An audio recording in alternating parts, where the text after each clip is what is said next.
अभी मैं पढ़ रहा था तो एक हमको करंट मिला, अभी कल दिखे थे कि नवरत्ना 14। हाँ।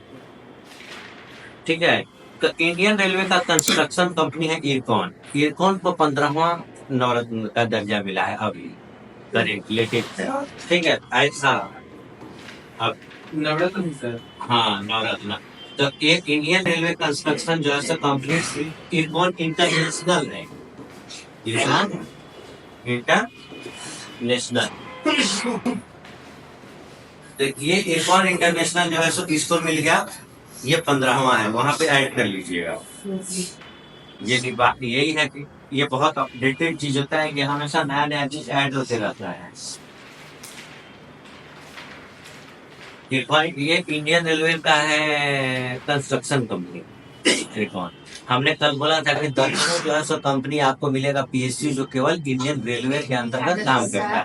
जैसे रेल रेल का बहुत सारी जो है सो कैटरिंग के लिए भी आईआरसीटीसी आप देखते करते हैं। हाँ। जैसे आप वेबसाइट पर बुक करते हैं टिकट, तो आईआरसीटीसी एक हो गया, इरकॉन हो गया, ठीक है, इंडियन रेल निगम लिमिटेड हो गया, ऐसे कर करके दर्जनों कंपनी सिर्फ हो गई पीएसयू केवल रेलवे के अंदर। समझ गए। केवल रेल में इंटरनेट सेवा का रेलटेल अलग एक अपना एक पीएसयू का हो गया जो मेरी रत्ना में है।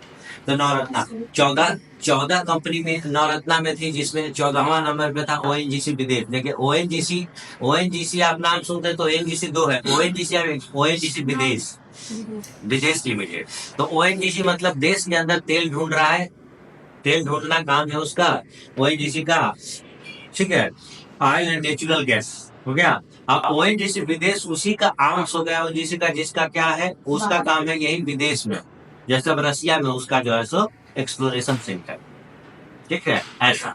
तो ओएनजीसी अलग है। अब ओएनजीसी हो गया महारत्ना, अब ओएनजीसी विदेश हो गया नवरत्ना। ओएनजीसी विदेश हो गया कहा, नवरत्ना। तो 14 में से अब टोटल नवरत्ना में कंपनी है 15 और 13 कंपनी है कहाँ पे, नवरत्न महारत्न में। अब 15 कंपनी कहाँ है, नवरत्न। सर जैसे बहुत जैसे नाटो है, ठीक है, तो एक है नाटो प्लस वो। हाँ सर। नाटो प्लस नहीं है, नाटो प्लस एक आइडिया के रूप में है जो इनफॉर्मल है, वो मतलब वो नहीं। नाटो तो अपना मेंबरशिप हो गया यूएस का और यूरोप का मिला के अपना मिलिट्री अलायंस हो गया, नॉर्थ अटलांटिक ट्रीटी ऑर्गेनाइजेशन। और नाटो प्लस में वही न्यूज में आया था कि इंडिया को भी शामिल करना चाहता है और नाटो प्लस में, जबकि इंडिया उसमें नहीं आएगा। ठीक है। तो उसमें नाटो प्लस में क्या होता है कि जो ऐसे कंट्री जो नाटो के मेंबर नहीं है लेकिन फिर भी यूएस से बहुत क्लोज है रिलेशन में वेस्टर्न से, जैसे मान लीजिए कि वेस्टर्न कंट्री में शामिल नहीं है लेकिन सारा पॉलिसी प्रोग्राम और नीतियां बहुत है। जैसे कहने का मतलब है कि ऑस्ट्रेलिया, न्यूजीलैंड, जापान, समझ गया। तो ये वाली कंट्री कहाँ आ गए, नाटो प्लस में। तो वो चाहता है नाटो की अगर इंडिया आ जाएगा तो बड़ा बूस्ट हो जाएगा, क्योंकि एक बड़ा पावर है, एक बड़ा एशिया का सबसे बड़ा पावर, एशिया में दो ही पावर, इंडिया और चाइना। चाइना तो चाइना तो शामिल होगा नहीं, फिर तो बिल्कुल ही अलग बात है। लेकिन इंडिया, क्योंकि इंडिया का एक मॉडरेट स्टेज है तो इंडिया, इसलिए न्यूज में था कि नाटो प्लस में इंडिया को भी इनवाइट किया गया था, तो लेकिन इंडिया नहीं हो, क्योंकि बिल्कुल फिर तो यूएस के फेवर में जाना हो गया ना। तो अब इंडिया हमेशा से इस बात का एडवोकेसी कर रहा है कि हमारा फॉरेन पॉलिसी इंडिपेंडेंट है, स्वतंत्र है, हम किसी से प्रभावित नहीं है, हमारे इंटरेस्ट में जो होगा वो हम करेंगे। यही कारण है कि जब आप आईआर पढ़ेंगे तो आईआर में आपने देखेंगे कि जब वर्ल्ड वार बाद के पढ़ेंगे तो आप ऐसा होगा कि जैसे पूरा दो दुनिया जो है सो दो फ्रेम में बटा है, नॉर्थ और साउथ, जो मतलब कहने का मतलब दो पोल बना। ग्लोबल नॉर्थ, हाँ। Global south. सब अब ग्लोबल नॉर्थ ग्लोबल साउथ में क्या है, तो वो तो अलग बात है। ग्लोबल नॉर्थ ग्लोबल साउथ से फिर अलग मीनिंग निकलेगा। पहले दो में एक सुपर पावर है रसिया और एक तरफ सुपर पावर है अमेरिका। वर्ल्ड वार टू के बाद, इससे पहले सुपर पावर है ब्रिटेन केवल। और वर्ल्ड वार टू के बाद बिल्कुल मैकेनिज्म चेंज हो गया, तो एक तरफ रसिया एक तरफ अमेरिका। तो जो जो अमेरिका कर रहा है डोमिनेट करने के लिए, इधर से रसिया कर रहा है। जैसे अमेरिका अपना मिलिट्री अलायंस बनाता है नाटो, तो फिर रसिया भी बनाएगा। क्या क्या नाम है उसका, खत्म हो जाता है किसी वार्सा पैक्ट। क्या बोलते हैं, वार्सा पैक्ट। वार्सा क्या है, पोलैंड की राजधानी है, इसीलिए पोलैंड में बैठक होगा, इसलिए वार्सा पैक्ट। तो जिस तरह से नाटो काम करेगा, नाटो का क्या कॉन्सेप्ट है कि अगर एक कंट्री पे अटैक होगा तो सब पे माना जाएगा, इसलिए एक स्ट्रॉन्ग मिलिट्री अटैक होगा। तो यही काम रसिया कर रहा है। उस समय यूएसएसआर, ये काम कौन कर रहा है, यूएसएसआर। फिर यूएसएसआर चूंकि फ्रेगमेंट हो गया, आगे कमजोर हो गया, टूट गया, सोवियत टूट गया, तो फिर इसमें सारी चीजें बिखर गई। फिर इसीलिए सोवियत टूटने के बाद फिर दो पोल से एक ही पोल बच गया, एक पोल बचा पावरफुल कौन, अमेरिका, क्योंकि यूएसएसआर फ्रेगमेंट हो गया, एक बड़ा पावरफुल ब्लॉक ब्रेक हो गया। ठीक है, तो ऐसा, तो ये बातें कहाँ से चली थी, नाटो प्लस से। तो नाटो प्लस से इसीलिए है कि मिलिट्री अलायंस हो गया, तो सबको शामिल करना है जो बड़े मेजर्स पावर है उसमें। तो इंडिया में इंड्यूज इसीलिए आया था। आगे बढ़ते हैं, एक कॉन्सेप्ट लेते हैं जो इंडस्ट्री में जो है सो इम्पोर्टेंट है, जैसे एमएसएमई सेक्टर। क्या लेते हैं, एमएसएमई सेक्टर। ऊपर आप कहते लीजिए, इसी को आप कहते हैं हाँ, स्मॉल मीडियम है, मीडियम माइक्रो स्मॉल है, मीडियम एंटरप्राइज है। माइक्रो स्मॉल और मीडियम इंटरप्राइज है। माइक्रो स्मॉल और मीडियम, सूक्ष्म लघु एवं मध्यम उद्योग, इसी को इंग्लिश में क्या कहेंगे, सूक्ष्म लघु एवं मध्यम उद्योग, सूक्ष्म लघु एवं मध्यम उद्योग। अब देखिए, ये बहुत इंपॉर्टेंट है, जब एक लाइन में पूछा जाएगा, पीटी में भी कुछ सवाल आए हैं, मेंस में ज्यादातर मेंस का क्वेश्चन है, एमएसएमई पे बीपीएससी में 4 बार मेंस का क्वेश्चन पूछा हुआ है। ठीक है, ये मेंस का टॉपिक है एमएसएमई, क्योंकि एमएसएमई क्यों मेंस में क्वेश्चन पूछा जाता है, इस पे इसके पीछे रीजन क्या है। तो एमएसएमई का सबसे बिगेस्ट पॉइंट, सबसे पॉजिटिव बिगेस्ट पॉइंट क्या है कि एमएसएमई इतना इंपॉर्टेंट कंट्री के लिए क्यों है, तो उसके पीछे का लॉजिक क्या है, because it creates the lots of employment. ठीक है, एम्प्लॉयमेंट क्रिएट करेगा सबसे ज्यादा। ठीक है, क्योंकि छोटे छोटे इंडस्ट्री है तो लोगों को काम मिलेगा ज्यादा, तो एमएसएमई सेक्टर सबसे बड़ा जॉब क्रिएटर है, इसीलिए इम्पोर्टेंट है, इसीलिए इम्पोर्टेंट है। और इसका जब आप बोलेंगे कि इसमें नकारात्मक क्या है, निगेटिव्स क्या है, इसका सबसे बड़ा मतलब प्रॉब्लम्स क्या है एमएसएमई में, जो कि स्मॉल मीडियम एंटरप्राइजेज है तो बहुत वल्नरेबल है प्रॉफिट वगैरह को लेके, तो हमेशा लैक ऑफ फाइनेंस रहेगा, हमेशा इसके पास वित्त की कमी जैसा रहेगा, इसलिए सरकार हमेशा सब्सिडी देगी। अब इनको कम रेट पे इंटरेस्ट मिले, पर लोन मिलेगा। जब भी कोई सरकार आएगी तो रेट ऑफ इंटरेस्ट इनसे क्या होगा, कम करेगी। जब बाकी लोन से, जैसे बाकी लोन आपको 10% पे मिलता है, तो ये आपको 5% पे अवेलेबल होगा। ठीक है, ऐसे जैसे अब यहाँ भी फेवर करना होगा तो रेट ऑफ इंटरेस्ट को कम करेगा। जैसे विश्वकर्मा योजना में बाकी जगह आप 10%, 11%, 12% इंटरेस्ट है, कार लोन, होम लोन, ये सब लेंगे तो जनरल मतलब 1% मान के भी चलेंगे तो 12% के आसपास इंटरेस्ट है, तो पता चलेगा कि आप विश्वकर्मा के तहत 5% हो जाएगा आपका, तो ये एक राहत हो गया, सब्सिडी टाइप का हो गया। तो सबसे बड़ा मेरिट पॉइंट क्या है इसका, जो है सो लैक ऑफ फिनांस जो है इसमें प्रॉब्लम्स है, और जॉब एम्प्लॉयमेंट क्रिएट करता है, ये बड़ी फैक्टर है। अब हमेशा आपके दिमाग में आएगा कि जब भी एमएसएमई का बात होता है तो ये बोला जाता है कि आपके दिमाग में हमेशा आएगा कि अगरबत्ती बनाने वाली, मोमबत्ती बनाने वाली कंपनी, ऐसा नहीं, बड़ी बड़े इंटरप्राइज भी हो सकते हैं, बड़े बड़े काम भी करते हुए छोटे एमएसएमई हो सकते हैं। तो बोले कि एमएसएमई फिर बड़ा काम कैसे कर सकता है, तो एमएसएमई बड़ा काम करेगा, बड़ी बड़ी कंपनियों के लिए ये पार्ट कुछ जगह है, बड़ी बड़ी कंपनियों के लिए एक पार्ट में स्पेशलिस्ट हुआ। बड़ी कंपनियां सारी चीज नहीं बना, वो क्या करती है, बहुत सारी चीजों को क्या की है, वो आउटसोर्स करना के, इसको क्या बोलते हैं, आउटसोर्स। मतलब हम अगर इन हाउस बनाएंगे तो हमारा खर्चा ज्यादा लगेगा, हमारे बदले आप देखेंगे तो कोई बहुत बड़ा ब्रांड है, बहुत बड़ा ब्रांड है, तो वो सारी चीजें वो दूसरे पर अपना केवल ठप्पा लगा दिया, लेबल लगा देगा, तो उसका वैल्यू बढ़ जाएगा। जैसे पता चलेगा कि साबुन कोई बना रहा है, लेकिन हिंदुस्तान लीवर उसको क्या कर रहा है, ठप्पा दे देगा, तो हिंदुस्तान लीवर की वजह से उसका वैल्यू क्या हो जाएगा, प्रोडक्ट बढ़ जाएगा। यही कारण आप देखेंगे कि जितना आप शैम्पू साबुन यूज करते हैं, आप लक्स लगा रहे हैं, तो चाहे कितना दर्जनों साबुन लगाएंगे, सब आप देखेंगे कि हिंदुस्तान यूनिलीवर का है। तो ऐसा नहीं कि हिंदुस्तान यूनिलीवर सब दर्जनों साबुन बना रहा है, बना कोई और रहा है, तो अपना केवल लेबलिंग कर रहा है। ठीक है, तो ये बड़ी कंपनियां भी जो है सो बड़ी कंपनियों के लिए पार्ट को जब बनाते हैं, जैसे एक फैन बनाने वाली कंपनी है, तो पता चलेगा एक एमएसएमई ऐसा है जो इस फैन वाली कंपनी को सिर्फ कंडेंसर सप्लाई करता है, सिर्फ कंडेंसर बनाएगा, समझ गए। तो अब जैसे जमाने बदलते गए तो धीरे धीरे डिफिनेशन को बड़ा कर दिया गया। तब एमएसएमई का मतलब है, माइक्रो का अपना मतलब है, स्मॉल का अपना मतलब है, मीडियम का अपना मतलब है, पैसे के सेंस में। तो तब होता था कि सर्विस सेक्टर के लिए अलग होता था और मैन्युफैक्चरिंग के लिए अलग होता था, क्योंकि जो एमएसएमई कंपनी है तो चाहे तो सेवा क्षेत्र में होंगे या चाहे मैन्युफैक्चरिंग में होंगे, लेकिन अब इनको कारोबार में टर्नओवर पे बांट दिया गया है। टर्नओवर पे बांट दिया गया है कि अगर 1 करोड़ से टर्नओवर ऊपर गया तो मीडियम होगा, ऐसे करके उनका टर्नओवर का हिसाब से वो कर दिया गया। मतलब है कि इनका एक स्पेसिफिक डिफिनेशन कि कब माइक्रो कहेंगे, कब स्मॉल कहेंगे, कब मीडियम कहेंगे। ठीक है। हाँ हाँ, लिखिए, 1-2-4 पॉइंट पेपर में लिखिए। लिखिए, MSME is very important. MSME is very important because it creates lots of employment for the economy. Lots of employment for the economy. Lots of employment for the economy. MSME उद्योग बहुत महत्वपूर्ण उद्योग है। MSME उद्योग बहुत महत्वपूर्ण उद्योग है क्योंकि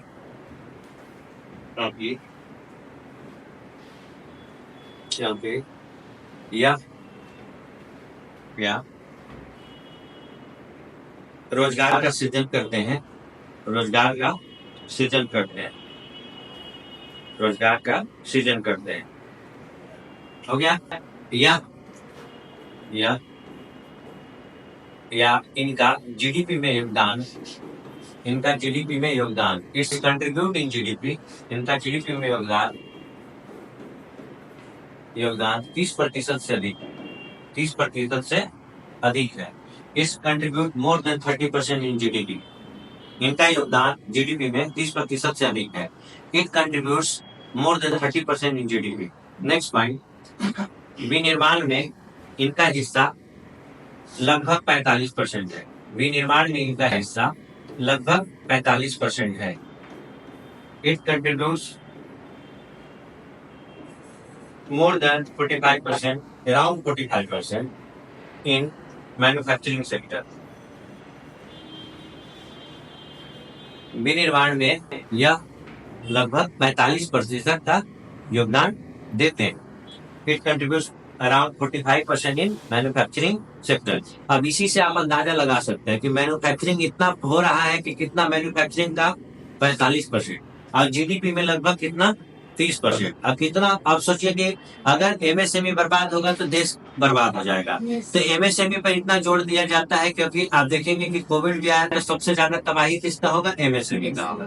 जब भी छोटे उद्योग हैं बंद होंगे तो इनके पास इतना पर्पस नहीं है, इतना फंड नहीं है, इतना फिनांस नहीं है, इसलिए इनका सर्वाइवल खतरे में होगा। इसलिए जब भी सरकार इनको देते, हम समय समय पर इनके लिए बहुत सारा चीजें फ्री भी, मतलब सब्सिडी, लोन का बहुत सारी स्कीम लाते रहते हैं ताकि MSME को बल मिलता रहे। MSME को बल मिलता रहे क्योंकि आधे से अधिक लोग एम्प्लॉयड कहाँ है, इंडस्ट्री में जितने लोग हैं सब MSME में एम्प्लॉयड है। इसलिए सबसे ज्यादा MSME जो है सो उत्तर प्रदेश में, सबसे ज्यादा। अब एक ऊपर एक केवल टाइटल लिखे, देश में लगभग 3 करोड़ पंजीकृत MSME है। देश में लगभग 3 करोड़ पंजीकृत MSME है। Around in a country 3 crore registered MSME, 3 crore registered MSME। देश में लगभग 3 करोड़ रजिस्टर्ड, मतलब बिना रजिस्ट्रेशन के तो कितना होगा, रजिस्ट्रेशन के हिसाब से रजिस्टर्ड कितने हैं, 3 करोड़। और 3 करोड़ में सबसे ज्यादा कहाँ, यूपी। अगर 3 राज्य हैं, यूपी, महाराष्ट्र और तमिलनाडु, अगर ये तीनों को मिला देते हैं तो 40%, जितने भी MSME है उसका 40% ये तीन राज्य, अकेले यूपी 10% टोटल का। तो आप लिख सकते हैं, आप लिख लीजिए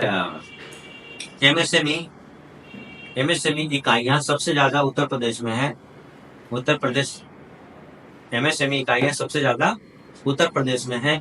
आप ऐसे लिख सकते हैं, 1 में यूपी, 2 में महाराष्ट्र, 3 में TN, बोला कि ये तीनों मिला के देश के टोटल 40% MSME कवर करते हैं। 40% MSME कवर करते हैं। यूपी अकेले जो है सो टोटल जितने MSME है देश में उसका 10% हाईएस्ट।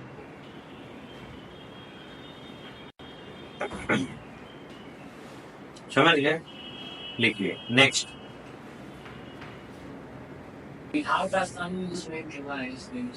सबसे पीछे 27वां, मतलब अब 27वां नहीं 20 के बाद, क्योंकि नॉर्थ ईस्ट पीछे हो जाएगा ना, क्योंकि नॉर्थ ईस्ट में छोटे छोटे राज्य हैं, इसलिए नंबर ऑफ द टाइगर। ठीक है, इसलिए क्योंकि यहाँ पे आपके मेघालय और नागालैंड से कंपेयर करेंगे तो रजिस्टर निकालेंगे तो सबसे ज्यादा मिलेगी। बड़े राज्य तो सबसे पीछे ही है। हाँ, बड़े राज्यों में होगा तो जो है सो 18वां 19वां सबसे ज्यादा। वेस्ट सदर्न कंट्री में जो है सो कोऑपरेटिव सोसाइटी भी सबसे ज्यादा तमिलनाडु में रजिस्टर्ड। तो क्योंकि वहाँ पे कल्चर आप देखेंगे कि कोऑपरेटिव बैंक में भी घोटाला है गुजरात में, महाराष्ट्र में। यहाँ पे कोऑपरेटिव बैंक को आप देखेंगे कि बहुत ही नॉन फंक्शनल टाइप का होता है, वो किसी को लोन नहीं दे रहा। तो जब स्ट्रॉन्ग राज्य होगा, मतलब जब उसकी इकोनॉमी स्ट्रॉन्ग होगी, तो आप देखेंगे तो वहाँ पे कोऑपरेटिव सोसाइटी ज्यादा होगा, कोऑपरेटिव बैंक ज्यादा होगा, एमएसएमई ज्यादा होगा, तभी ना कोई इकोनॉमी और जीडीपी क्यों बढ़ रहा है। जीडीपी में कंट्रीब्यूट यही सब मिला के न करते हैं। तो इसीलिए रजिस्टर्ड सोसाइटी को आप देख लीजिए कि आप सबसे ज्यादा तमिलनाडु, तो आप देखेंगे कि वो मैन्युफैक्चरिंग में भी सबसे आगे, टॉप 5 जीडीपी में तो पहले से है वो तमिलनाडु, महाराष्ट्र, गुजरात, यही 5 है भी पहले से। ऐसा अब लिखिए, अब ह्यूमन लगभग जितना भी एमएसएमई है उसमें 20% अराउंड एमएसएमई है जिसमें ह्यूमन है ऑनरशिप, और 80% ऑनरशिप कहाँ है, मेल के पास।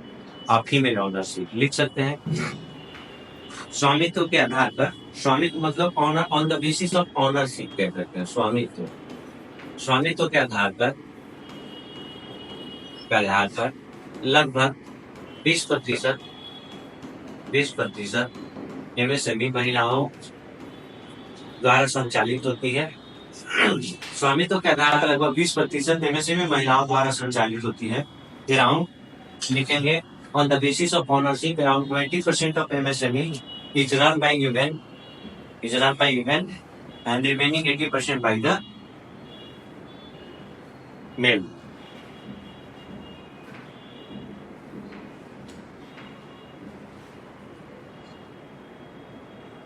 ठीक है, मतलब 20% वुमेन के नेम पर रजिस्टर्ड और 80% के आसपास। ठीक है, वो तो एक निकल जाएगा तो दूसरा निकल ही जाएगा। ठीक है, अब देखेंगे सबसे ज्यादा लगभग 1/3, लगभग जितने भी एमएसएमई रजिस्टर्ड है उसका सबसे ज्यादा एमएसएमई रजिस्टर्ड कहाँ है, मैन्युफैक्चरिंग सेक्टर में 1/3। लिखिए सबसे ज्यादा एमएसएमई विनिर्माण क्षेत्र से जुड़े हुए हैं, लगभग 33%, लगभग 1/3, ऐसे लिखिए लगभग 1/3 एमएसएमई, लगभग 1/3 एमएसएमई विनिर्माण क्षेत्र से जुड़े हुए हैं, लगभग 1/3 एमएसएमई विनिर्माण क्षेत्र से जुड़े हुए हैं। Around 1/3 of the MSME is related to manufacturing sector, manufacturing sector. अब लिखेंगे क्लासिफिकेशन, नया पुराना, नया वाला लिख रहे हैं क्लासिफिकेशन ऑफ एमएसएमई, आगे नया वाला है, पुराना आपके नोट्स में भी हम मिलेगा, उसमें रहेगा पुराना वाला। क्लासिफिकेशन ऑफ एमएसएमई लिखेंगे एमएसएमई का वर्गीकरण, एमएसएमई का वर्गीकरण। ठीक है, वर्गीकरण एमएसएमई का। तो यहाँ पे आप लिखिए ऐसे टाइटल लीजिए, यहाँ है क्लासिफिकेशन, एक मतलब चार्ट डेवलप करना है ऐसे। ठीक है, क्लासिफिकेशन स्मॉल मीडियम ऐसे करके, जैसे माइक्रो, स्मॉल और sorry medium, micro, smaller, medium. अब यहाँ पे कल भी हम आप लोगों को बताए थे कि टर्नओवर का क्या मतलब होता है, वो कितना कारोबार करता है, कितना कारोबार करता है, कितना कारोबार करता है। तो कारोबार के आधार पे हम टर्नओवर के बाद बांट रहे हैं। तो एक यहाँ पे वर्ड आ रहा है कारोबार, अब एक वर्ड आ रहा है आपका निवेश। एक क्या आ रहा है, निवेश, कि कितना का इन्वेस्टमेंट होगा, कितना का इन्वेस्टमेंट होगा। तो सबके लिए अब देखिएगा, अब ये पहले मैंने बोला कि पहले के क्लासिफिकेशन में सेवा क्षेत्र के लिए अलग था और विनिर्माण के लिए अलग था। अब पूंजी दोनों में किस में जाना चाहिए, ध्यान से सुनिएगा। हाँ, मान लीजिए कि आप एमएसएमई लगा रहे हैं, कोई यूनिट लगा रहे हैं, तो पैसा किस में लगेगा? सेवा क्षेत्र में लगेगा तो विनिर्माण में लगेगा। विनिर्माण में क्यों लगेगा? इसका पीछे रीजन मशीन मशीनरी है वहां पे। और सेवा क्षेत्र में तो क्या, इतनी इतनी बड़ी रूम में जो है सो पता चलेगा कि बिलियन डॉलर की कंपनी हो सकती है। क्यों? क्योंकि आपने ऐसा सॉफ्टवेयर बना रहे हैं, ऐसा बेच रहे हैं जो जिसका वैल्यूएशन तो आपकी कंपनी का वैल्यूएशन इस कमरे के बराबर, कंपनी का वैल्यूएशन बिलियन डॉलर हो सकता है। लेकिन जब ये सेवा क्षेत्र वाले में है, लेकिन मशीन मशीनरी का प्राइस ही पता चलेगा कि जितना आपका है वो उतना बड़ा बड़ा जो है सो हेवी का मैन्युफैक्चरिंग लगा हुआ है कि वो मशीन का दाम की जो है सो सर्विस सेक्टर के जितने लोग काम कर रहे हैं उससे ज्यादा मशीन मशीन है, तो उसमें पूंजी ज्यादा चाहिए, उसमें पूंजी ज्यादा चाहिए। तो अब जैसे कहने का मतलब पहले ऐसा ही था कि अगर 5 लाख रुपए तक केवल आप होता है, अगर मान लीजिए कि जैसे सेवा क्षेत्र है तो उसके लिए 5 लाख चाहिए, तो विनिर्माण के लिए 10 लाख चाहिए। तो दोनों के लिए मतलब नॉर्म्स अलग अलग हो गए। लेकिन यहाँ पे जो क्लासिफिकेशन है दोनों के लिए है, मतलब बोथ मैन्युफैक्चरिंग एंड, लिखिए both manufacturing and service sector, दोनों। अब लिखिए विनिर्माण एवं सेवा क्षेत्र दोनों के लिए, यहाँ लिखिए विनिर्माण एवं सेवा क्षेत्र दोनों के लिए, देवा दोनों के लिए, ठीक है। अब देखिए, अब यहाँ पे 2 लिखेंगे, इन्वेस्टमेंट आप इसको लिखेंगे या निवेश, इन्वेस्टमेंट यहाँ लिखिए निवेश, ऐसे निवेश, ठीक है। निवेश इन्वेस्टमेंट 1 करोड़ से कम, इस तरीके 1 करोड़ से कम, 1 करोड़ से कम, लेस देन 1 करोड़, ठीक है, 1 करोड़ कम। अब फिर इसी को हम कह रहे हैं कि यहाँ पर बीच में लटका के फिर हम कर देंगे कारोबार। कारोबार को आप क्या करेंगे? टर्नओवर, हाँ टर्नओवर यहाँ पे लिखेंगे। टर्नओवर हो जाएगा 5 करोड़ से कम, 5 करोड़ से कम, बस यही काम करना है सब। इन्वेस्टमेंट कितना का होना चाहिए? 1 करोड़ से कम।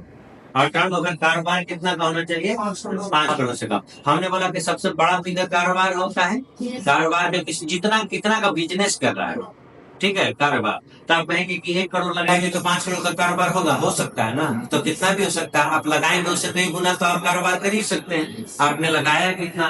तो इन्वेस्टमेंट होगा 1 करोड़ से कम और कारोबार होगा 5 करोड़ से कम, तब ये क्या कहलाएगा? सूक्ष्म उद्योग। अब यही बात आएगा जब यही एग्जाम में पता चलेगा कि 4 ऑप्शन दिया हुआ है, इन्वेस्टमेंट जो है सो 2 करोड़ कर दिया, इसको चेंज कर दिया। अब पूछा जा रहा है मतलब कि ये कौन सा होगा, माइक्रो होगा, स्मॉल होगा या मीडियम होगा, या ऊपर ऐसे ही क्वेश्चन है कि निम्न में से कौन जो है सो लघु उद्योग की परिभाषा को परिभाषित कर रहा है। अब यहाँ पे क्या दे दिया है? निवेश और कारोबार का फिगर दिया हुआ है, तो याद होना चाहिए। ये दिखेंगे तो तुरंत याद रहता, 1 करोड़ से कम, 5 करोड़ से कम। फिर आगे लिखिए, अब इसी को 10 करोड़ कर देना है। इन्वेस्टमेंट क्या हो गया यहाँ पे? 10 करोड़ से कम, 10 करोड़ से कम। अब यहाँ पे कारोबार है मतलब टर्नओवर, टर्नओवर 50 करोड़, एकदम एक लाइन में याद रखना है। 5, 50, 100 ऐसे हो जाता है। 50 करोड़ से कम या 50 करोड़? 50 करोड़ से कम, मतलब 50 करोड़ तक। 50 करोड़ से जैसे ऊपर हुआ तो फिर वो चला जाएगा मीडियम, ठीक है। अब देखिए वो भी वैसे ही आएगा, 1 से 10, 10 से 20, याद ऐसे रखिएगा। 1 करोड़, 10 करोड़, 20 करोड़ इन्वेस्टमेंट होगा। और टर्नओवर फिर वैसे याद रखना है, 5 करोड़, 50 करोड़, 100।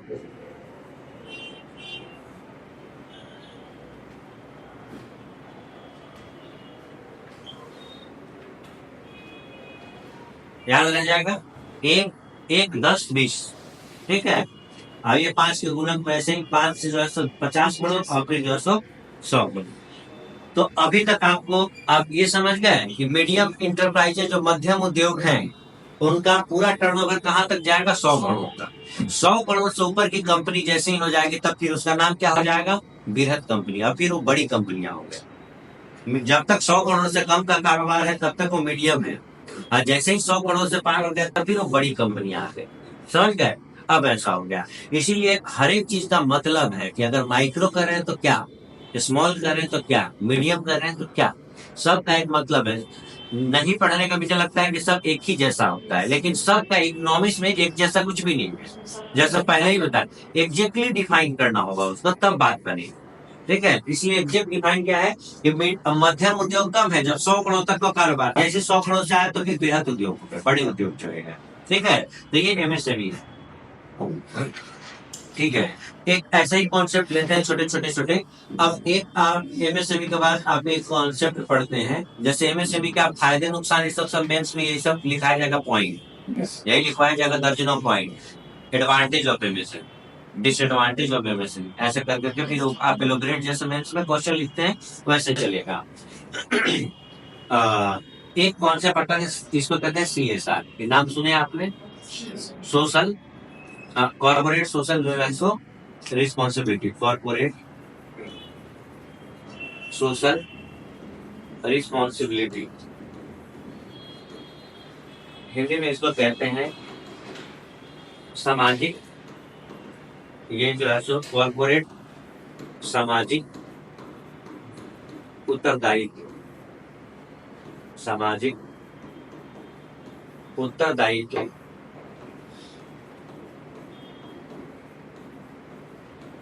सामाजिक उत्तरदायित्व, कॉर्पोरेट सामाजिक उत्तरदायित्व। नाम से ही पता चल रहा है, नाम सुने हैं, आप बताएंगे तो आपको पता चलेगा, पहले भी चर्चा किए होंगे जरूर। सीएसआर का मतलब है कि कंपनी जितना प्रॉफिट अर्न करेगी उसका एक हिस्सा देगी, तो एक हिस्सा कितना 2% डिसाइडेड है नेट प्रॉफिट का, वो 2% हिस्सा क्या करना है, सामाजिक कार्यों में खर्च करना है, सोशल वर्क पे खर्च करना है। अब सोशल वर्क क्या है उसमें भी डिफाइन है कि सोशल वर्क में क्या है, जैसे शिक्षा, स्वास्थ्य, सब डिफाइन किया हुआ है। ठीक है, तो कंपनियों अब जैसे इसमें अब क्या है कि कॉर्पोरेट सामाजिक उत्तरदायित्व तो पूरा डिबेट हुआ। ये कंपनी 2013 में बदलाव ला गया है, तो शुरुआत हुआ था इस स्कीम का 2013 में। ठीक है, तब वो बहुत कंट्रोवर्सी हुई थी। कंट्रोवर्सी हुई कंपनी ऑलरेडी बहुत पे करते हैं, जैसे कंपनी इनकम टैक्स पे कर रही है, कंपनी जैसे मान लीजिए अभी है तो अब तब जीएसटी नहीं था, अभी के वर्तमान में आप देखेंगे कि जीएसटी पे कर रही है, इनकम टैक्स पर, तब अगर जीएसटी नहीं भी था तो एक्साइज ड्यूटी सब कुछ दे रहा था, या इंपोर्ट एक्सपोर्ट ड्यूटी दे रहा था, कस्टम ड्यूटी, मतलब दर्जनों तरह के टैक्स ऑलरेडी मिल रहा है।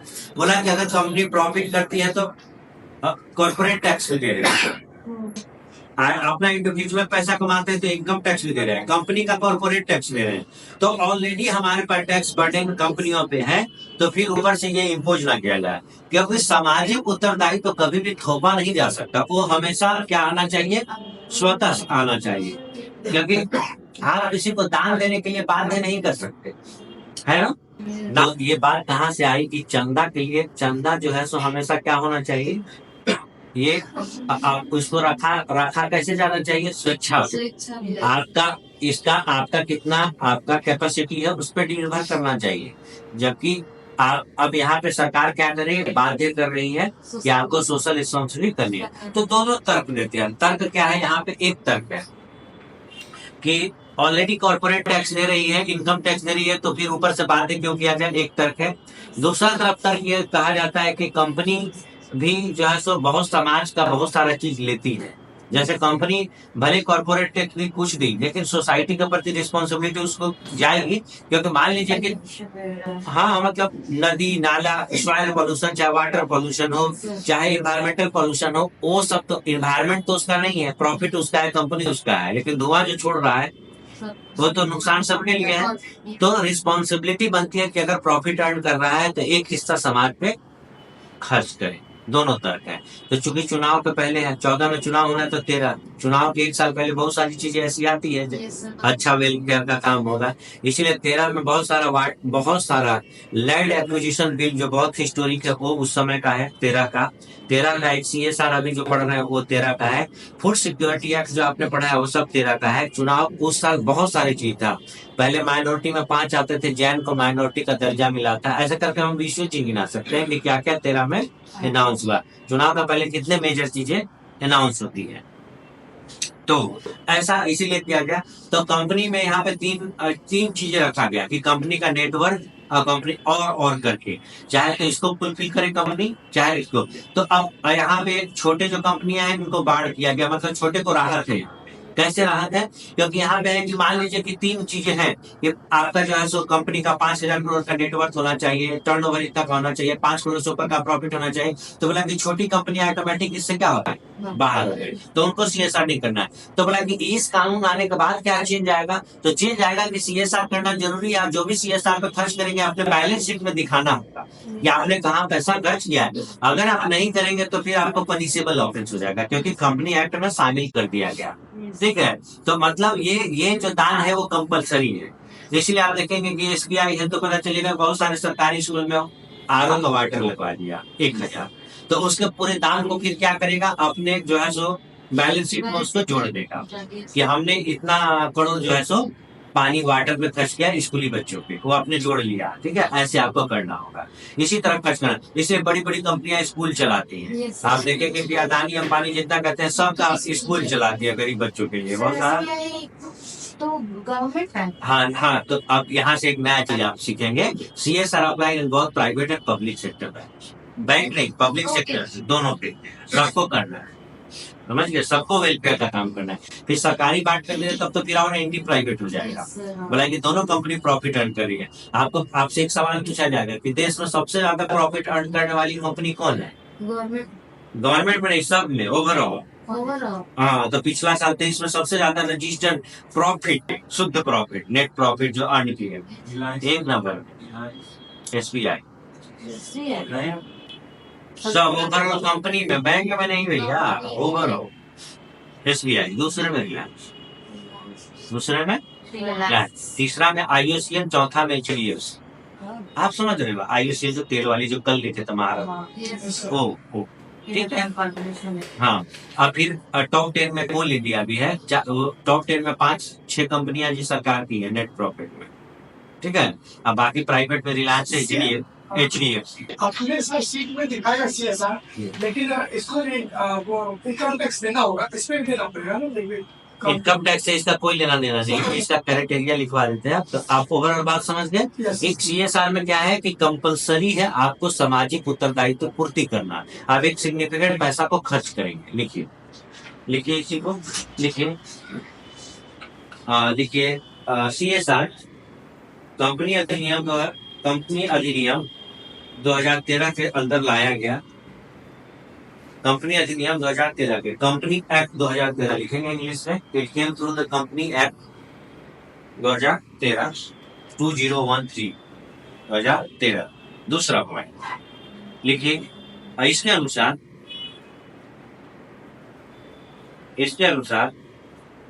कंपनी को अपने 3 वर्षों के औसत, इंग्लिश में बोलेंगे, अपने 3 वर्षों के औसत 3 वर्षों के औसत शुद्ध लाभ का 2%,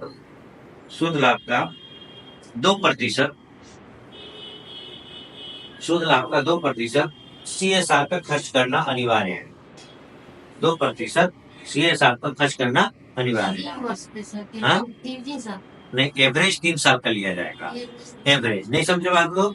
एक साल मान लीजिए 10 करोड़ प्रॉफिट कमाए, दूसरा साल 3 करोड़ प्रॉफिट कमाए, एक साल जो है 2 करोड़ प्रॉफिट कमाए, तो कैसे फिर टैक्स कैसे? हाँ, तो 3 साल का एवरेज लेंगे, उस हिसाब से अपने टोटल जो है सो नेट प्रॉफिट का कितना ले लेंगे हम उससे? 2%। नेट प्रॉफिट टैक्स लेने के बाद एक साल का। हाँ, हर साल लेना है। तो उसका परफॉर्मेंस देखने के लिए हम एवरेज कितना देंगे? 3 साल का। लिखिए इंग्लिश में, लिखिए company had to expand 2% on CSR activities, 2% on CSR activities of their net profit,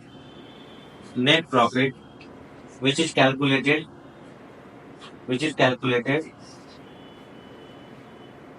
on the basis of average performance of 3 years. Average performance of 3 years. अब कंडीशंस क्या है, शर्त क्या है, ये लिखेंगे। शर्त कंडीशंस कि कौन कौन सा कंपनी आएंगी इसके अंदर। कंडीशन ए लिखिए, कंडीशन ए लिखिए, लिखिए नेटवर्क कंपनी का 500 करोड़ से अधिक, नेटवर्क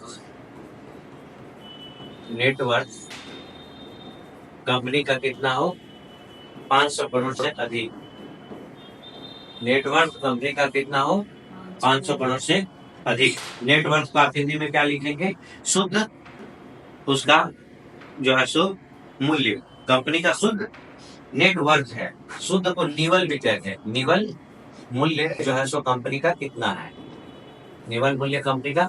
तो नेटवर्क कंपनी का कितना होना चाहिए, मतलब CSR के अंदर वही कंपनी आएंगी जितना भी नेटवर्क कंपनी का 500 करोड़ से अधिक हो। दूसरा कारोबार, जो आप लिखते हैं कारोबार में सब बड़ा हमने बोला था, कारोबार को क्या कहेंगे, टर्नओवर, कंपनी का टर्नओवर कितने का होना चाहिए, ये 500 करोड़ है, 100 करोड़, 1000 करोड़ से ऊपर, 1000 करोड़ से अधिक, टर्नओवर कितना का, 1000 करोड़ से अधिक। या ये सब और करके लिखना है, ये सब और, चाहे तो इसको फॉलो कर रहा होगा, चाहे तो इसको फॉलो कर रहा होगा, या नेट प्रॉफिट, शुद्ध लाभ, शुद्ध लाभ टैक्स देने के बाद शुद्ध लाभ कितना होना चाहिए, 5 करोड़ से अधिक, 5 करोड़ से अधिक शुद्ध लाभ कितना होना चाहिए, 5 करोड़ से अधिक। मतलब ये तीनों में से कोई क्राइटेरिया को फुलफिल करता होगा तो उसको 2% देना होगा, चाहे तो कंपनी का नेटवर्क 500 करोड़ से अधिक हो, चाहे उसका कारोबार टर्नओवर जो है 1000 करोड़ से अधिक हो, या वो 5 करोड़ से अधिक उसका नेट प्रॉफिट हो। तीनों में से कोई एक को फॉलो करेगा तो देना, तीनों में से एक कोई भी फॉलो करेगा तो उसको उसके नेट प्रॉफिट ऊपर आप लिख लिया, तीनों में से कितना कोई भी क्राइटेरिया को फुलफिल करेगा तो कितना देना है, 2% खर्च करना है, सामाजिक कार्यों पे 2% खर्च करेगा। अपने नेट प्रॉफिट का 2%, नेट प्रॉफिट का 2%, नेट प्रॉफिट अगर 1000 करोड़ है तो 1000 का 2% आपने निकाल दिया, ठीक है, दे दिया। अब लिखिए, अब CSR एक्टिविटीज, CSR एक्टिविटीज में क्या क्या रखते हैं, CSR गतिविधियां, हिंदी में आप लिखें CSR गतिविधियां क्या क्या है, मतलब 1 2 3 करके क्या क्या गतिविधि को आप रखते हैं, CSR करते हैं, कहाँ खर्च करेंगे, लिखिए। पहले पता है, लिखिए शिक्षा, एजुकेशन,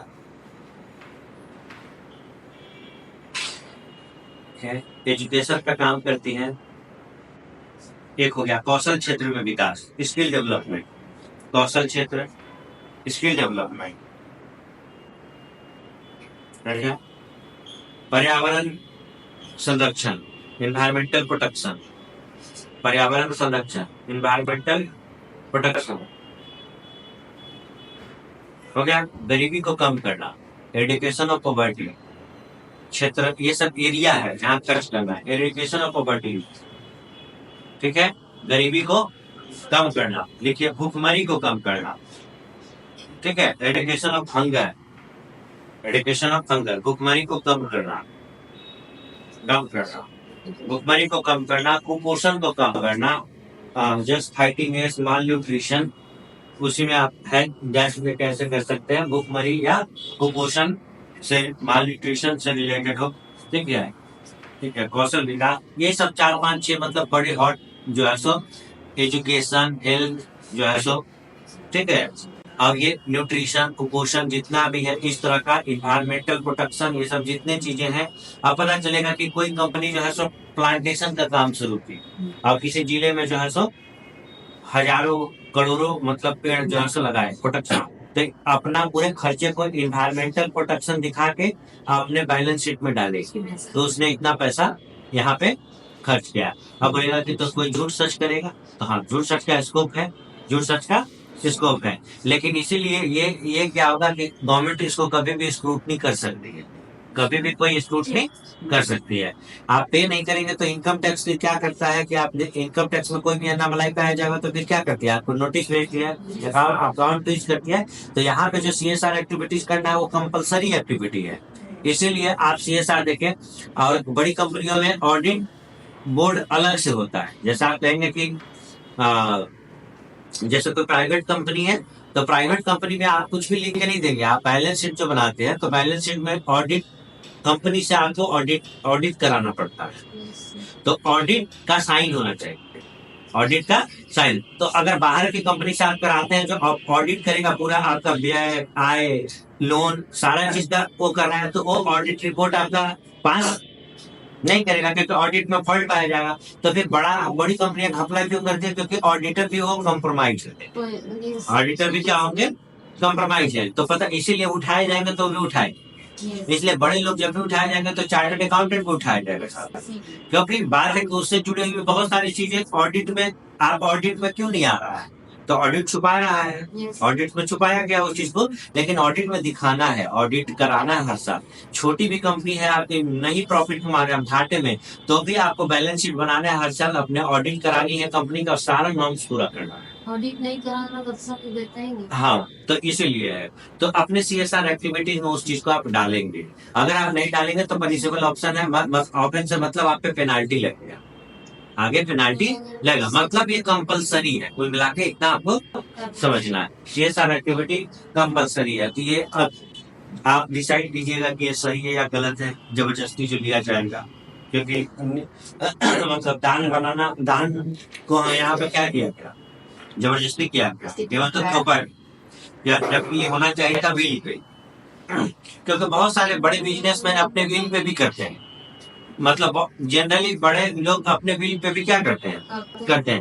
देखो, छोटे लोगों के पास पैसे नहीं है, और बड़े लोगों के पास जब आप बहुत कमा लेते हैं तो ऑटोमेटिक बहुत लोग PR करने के नाम पे ही बहुत लोग करते हैं ये सब काम।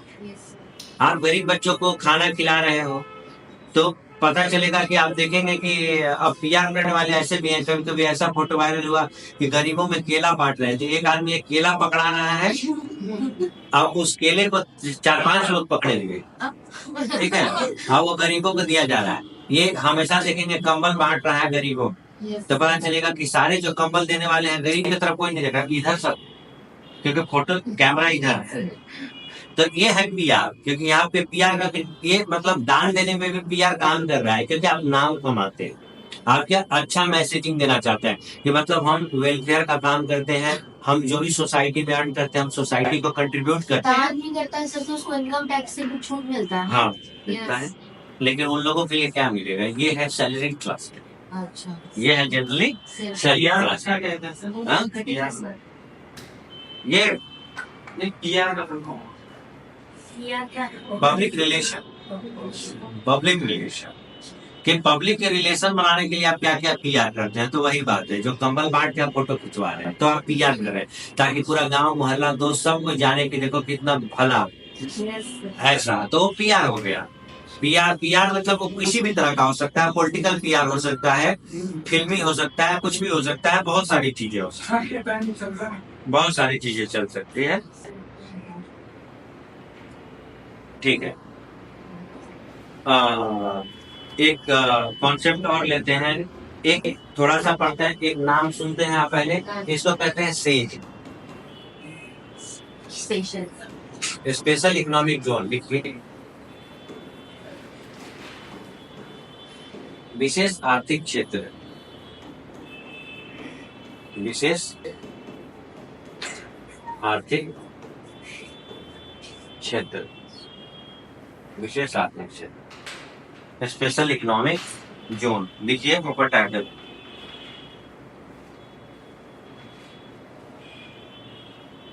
आप समझ जाएंगे, ये एक एरिया होता है, एक इसमें क्या होता है, एक नया कॉन्सेप्ट है, जैसे बोला जाता है कि चाइना के डेवलपमेंट में बहुत सेज बड़ा रोल प्ले किया।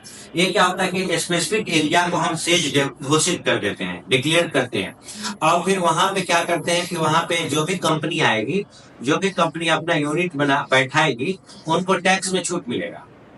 टैक्स में क्या होगा, जैसे पहला 5 साल तक कोई इनकम टैक्स नहीं देना है, ठीक है, तो ऐसे तरह करके एक स्पेशल एरिया बनाएंगे। अब यहाँ पे सेज का भी एक अपना स्पेसिफिक यूनिट होगा। जैसे कहने का मतलब यहाँ पे इलेक्ट्रॉनिक सेज है, तो केवल यहाँ पे सारी कंपनियां वैसे ही लगेंगी जो केवल इलेक्ट्रॉनिक का सामान बनाएगी। ठीक है, तो इलेक्ट्रॉनिक का सामान बनाए। अब बताओ कि एक एरिया है जिसमें हजारों कंपनियां इलेक्ट्रॉनिक मैन्युफैक्चर कर रही, तो एक हुआ कि सेज काम कैसे करता है।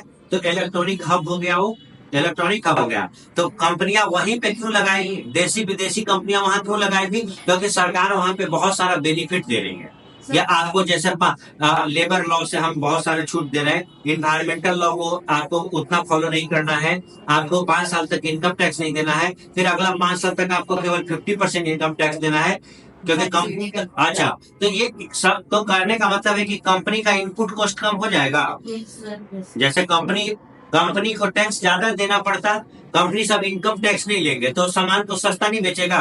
तो सस्ता होने की वजह से फिर विदेशों में निर्यात करेंगे। फिर विदेशों में क्या करेंगे, इसका निर्यात, क्योंकि बनाने में इसको हमने सस्ता कर दिया। बनाने में इसको क्या कर दिया, सस्ता, क्योंकि सरकार इसे टैक्स नहीं ले रही है, या कम ले रही है या नहीं ले रही है, बिल्कुल शुरू में लेती ही नहीं है टैक्स, तो इसे निर्यात होगा। तो सेज ये कॉन्सेप्ट यही आया कि इससे क्या होगा कि मल्टीपल बेनिफिट मिलेगा। सेज अगर हम एस्टेब्लिश हाँ एरिया को एक डेवलप करते हैं खास करके, और सेज घोषित करते हैं, वहां पे फिर हजारों एकड़ का जमीन जो है सो सरकार जो है सो क्या करेगी, अधिग्रहण करेगी, और फिर वहां पे स्पेशल यूनिट डेवलप करेगी। और वहां पे मास मैन्युफैक्चरिंग होगा, तो इससे मल्टीपल बेनिफिट मिलेगा, क्योंकि वहां पे जब मास मैन्युफैक्चरिंग होगा तो देश का मैन्युफैक्चरिंग बढ़ रहा है, दूसरा में वहां पे लाखों लोगों को रोजगार मिल रहा है, तीसरा जब मास मैन्युफैक्चरिंग होगा तो उससे एक्सपोर्ट करेंगे, निर्यात करेंगे। ये सब बेनिफिट होता है किसका, सेज का।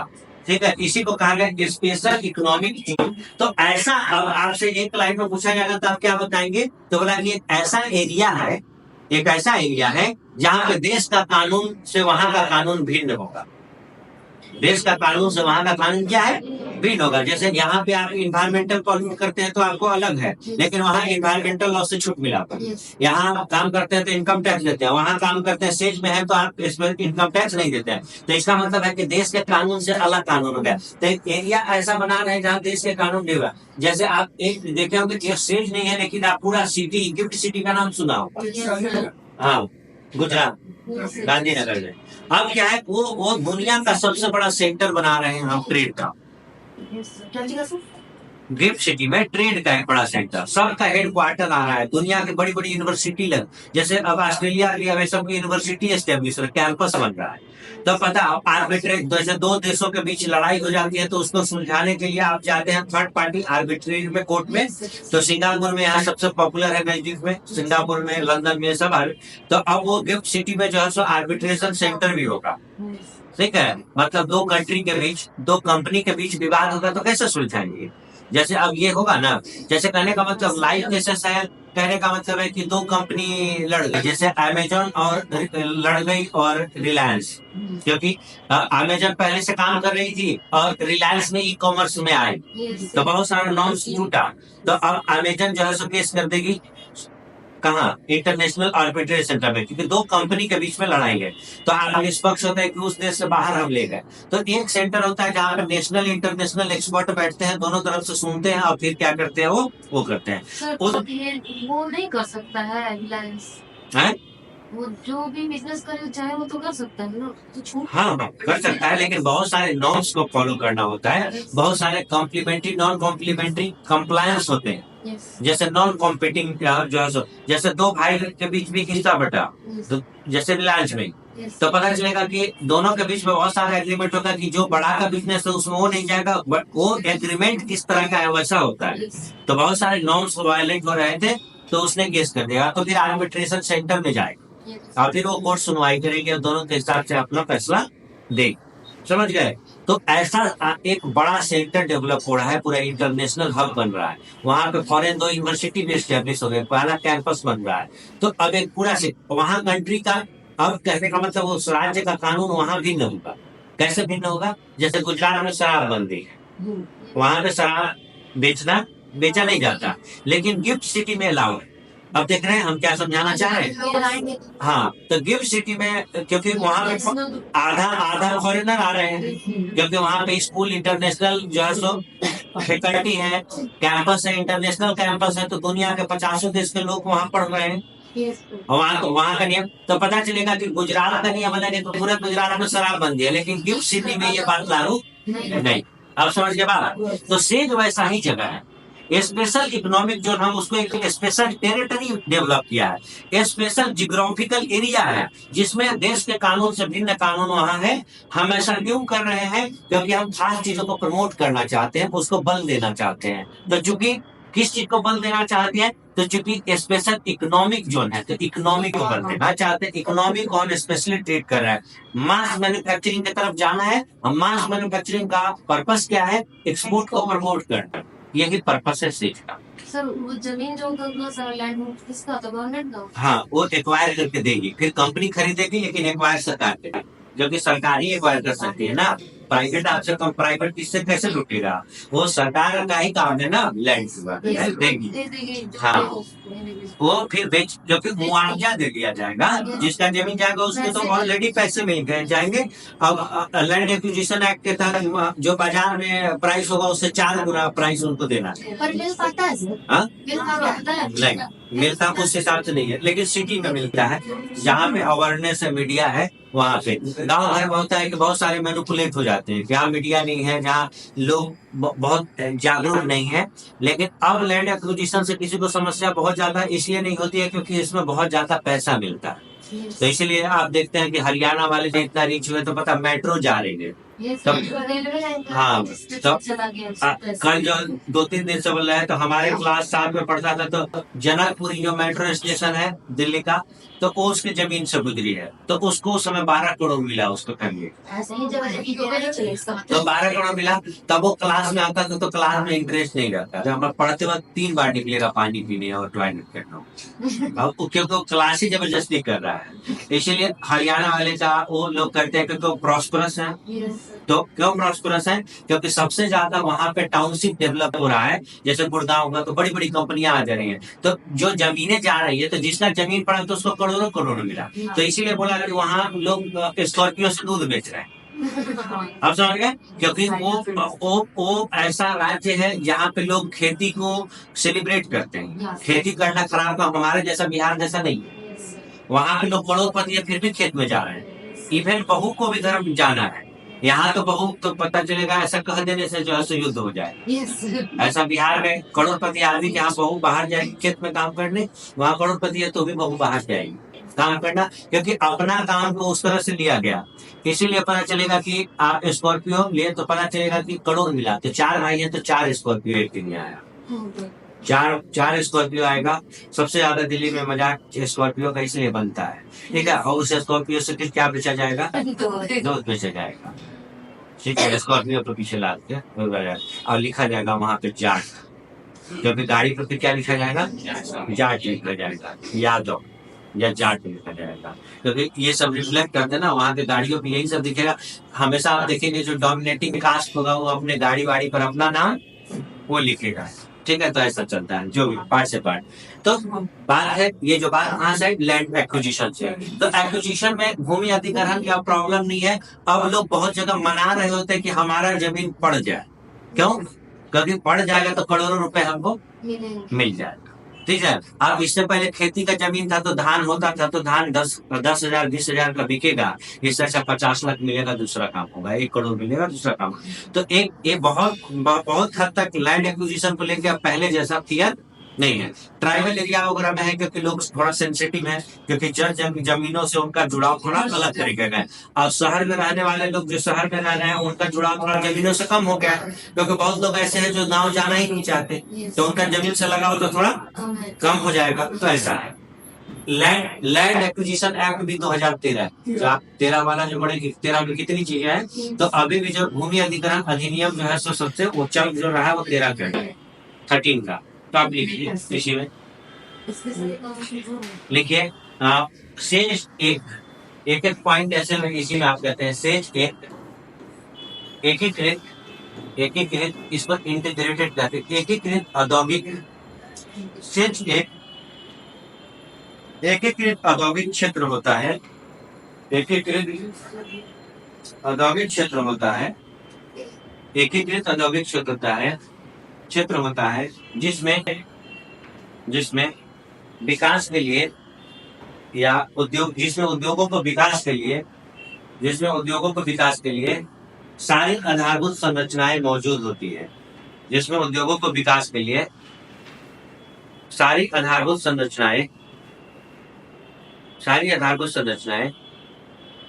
मौजूद होती है। लेकिन says is an integrated industrial zone. Says is an integrated industrial zone where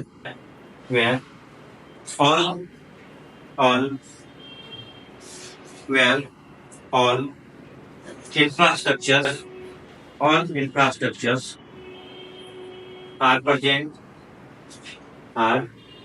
present या infrastructures are available for industrial development ठीक है। दूसरा पॉइंट देखिए, यह एक भौगोलिक क्षेत्र है।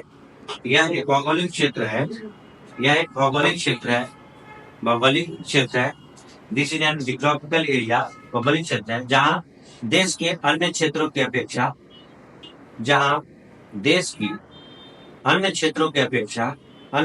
अपेक्षा आर्थिक कानून अधिक उदार होते हैं।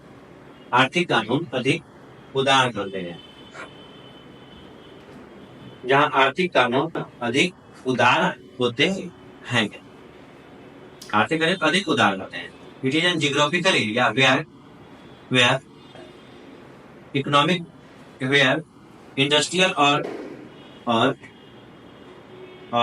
Economic policy are more liberal compared to other places in the country. देखिए, अब सेज आया हमारे यहाँ 2005 में, ठीक है। और 80 के आसपास चाइना का डेवलपमेंट में हमने बोला कि सेज बड़ा कंट्रीब्यूशन किया। यही से वही कहा गया कि हर जगह पर शहर में ये कपड़ा का सेज है, ये इलेक्ट्रॉनिक का सेज है। ऐसे कर करके पता चलेगा, ऐसे कर करके हजारों सेज डेवलप किया चाइना, और एक मास मैन्युफैक्चरिंग किया। तो अब जब मास मैन्युफैक्चरिंग करेंगे तो फिर क्या करेंगे, उसका एक्सपोर्ट करेंगे। यही कारण है कि आप देखेंगे कि दुनिया में चाइनीज सामानों का प्रकोप बढ़ गया, क्योंकि मास मैन्युफैक्चर कर रहा है। मास मैन्युफैक्चर क्यों कर रहा है? क्योंकि सरकार उसको सब्सिडी दी रही है, वहां पर सस्ता की हुई है, और पूरा दुनिया में सामान फैल जाएगा। तो हमारे यहाँ जो है 2005 में सेज एक्ट है, ये पूछा हुआ है भैया, ये सेज एक्ट आया का। लेकिन सरकार ने 2000 में विशेष आर्थिक नीति की घोषणा की। 2000 में विशेष आर्थिक नीति, स्पेशल इकोनॉमिक पॉलिसी, विशेष आर्थिक नीति की घोषणा की। यही आगे चलकर सेज बनेगा। विशेष आर्थिक नीति की घोषणा की सरकार ने वर्ष 2000 में विशेष आर्थिक नीति की घोषणा की। Government of declared special economic policy in 2000। Special economic policy, विशेष आर्थिक नीति 2000 में जो सरकार ने लाई। लिखिए, और 2005 में सेज एक्ट लाया गया। सेज एक्ट 2005 में says act, special economic zone act 2005, ये सेज एक्ट 2005 में लाया गया, ठीक है।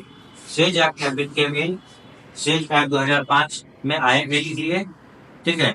लेकिन लागू हुआ कब से? 2006 से।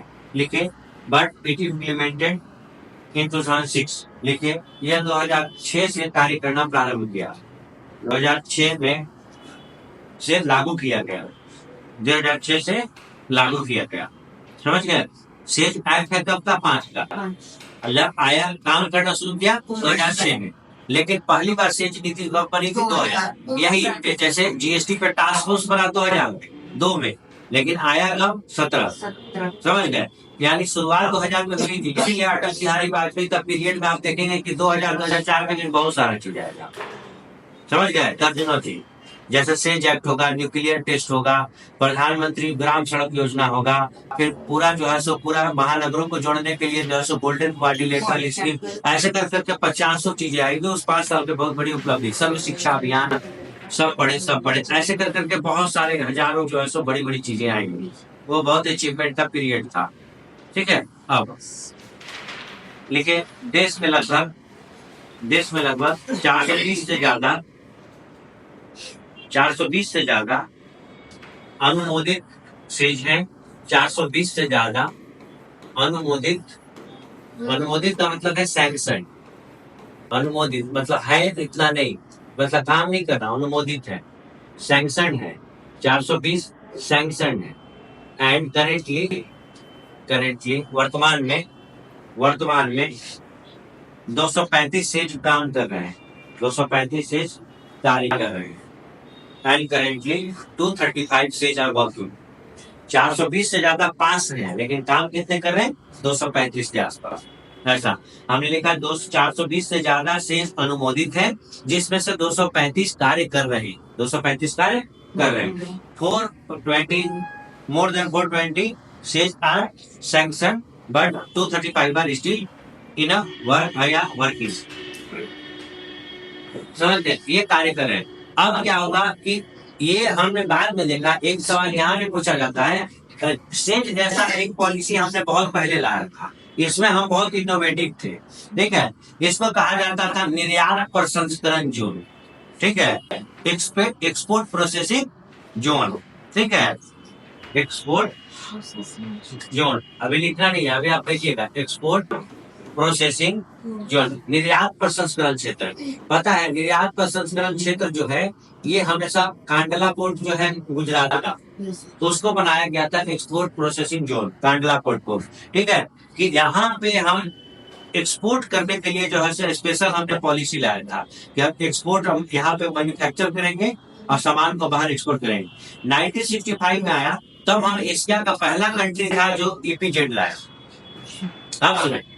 तब कितने दूरदर्शी थे। 1965 में हमने सोच लिया था कि हमने एक्सपोर्ट हमको ऐसे करना है, बनाना है, लेकिन फिर फर्दर डेवलपमेंट नहीं हो पाए।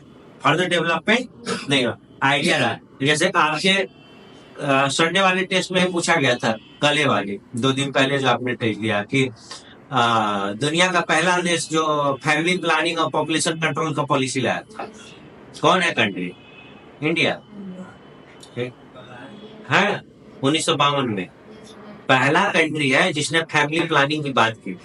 ऐसा प्लानिंग की बात किया, एक तरफ फैमिली प्लानिंग की बात करने वाला दुनिया का पहला है, और सबसे ज्यादा जनसंख्या कहाँ बढ़ा? हाँ, आप समझ गए। इसका मतलब क्या है कि पॉलिसी जो है सो बियर पेपर पे, पॉलिसी बियर क्या है? पेपर पे। लाने का डिस्टिंक्शन आपको पहला क्रेडिट मिल गया कि आप लाने वाले पहले देश हैं, लेकिन इसका मतलब है कि उस पर काम आपने नहीं किया। तो फैमिली प्लानिंग लाने वाला पहला देश है और सबसे ज्यादा जनसंख्या विस्फोट उसी के पास हो रहा है। इसका मतलब यही है। तो वैसा ही है, एक्सपोर्ट प्रोसेसिंग एशिया का पहला देश जो एक्सपोर्ट प्रोसेसिंग का जोन बनाया। अब इसके बाद एक्सपोर्ट क्या, अपने कंट्री में जरूरत की चीजें उससे नहीं बन पाई, एक्सपोर्ट तो तब करेगा ना अपने ही जरूरत। तो लिख लीजिए, आप टाइप थोड़ा सा उसी के नीचे पैराग्राफ चेंज कर ईपीजेड लिख लीजिएगा, एक्सपोर्ट प्रोसेसिंग जोन। निर्यात प्रसंस्करण पर बहुत ज्यादा काम नहीं हो पाया, मतलब निर्यात प्रसंस्करण क्षेत्र लिखिए, निर्यात प्रसंस्करण क्षेत्र बहुत काम नहीं हो पाया, मतलब इसका बहुत रिजल्ट हमको नहीं दिया पाया। क्योंकि आज हम ये काम अगर चल जाता तो फिर हम मेक इन इंडिया क्यों ला? मेक इन इंडिया का पर्पस क्या है? मैन्युफैक्चरिंग को प्रमोट करना। बहुत मैन्युफैक्चरिंग हर चीज बनाएंगे तो फिर एक्सपोर्ट तो हो पाएगी। तो मेक इन इंडिया हम क्यों बनाते हैं? इसीलिए इसका मतलब है कि ये सब काम हमको अभी भी जितना करना चाहिए वो काम नहीं पाया। तो निर्यात प्रसंस्करण क्षेत्र जो है सो आया सबसे पहले, लेकिन उतना काम नहीं कर पाया। लिखिए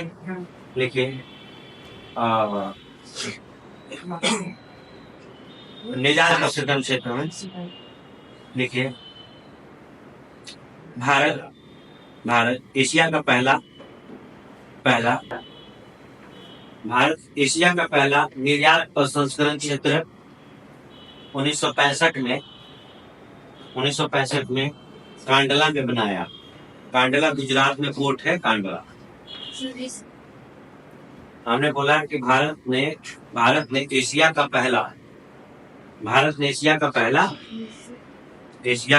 पहला निर्यात प्रसंस्करण क्षेत्र गुजरात के कांडला में बनाया। दोनों चीज लिखे हैं, कहाँ पे? कांडला में, और दूसरे में 1965 में।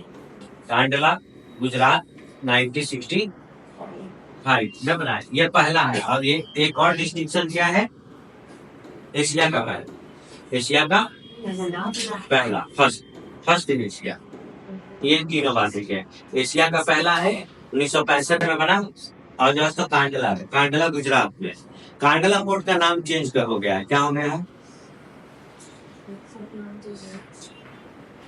बोले कि हमने सब फंसा रहे तो करीब पढ़ते ऐसा चेंज नहीं हुआ है। तो दीनदयाल उपाध्याय को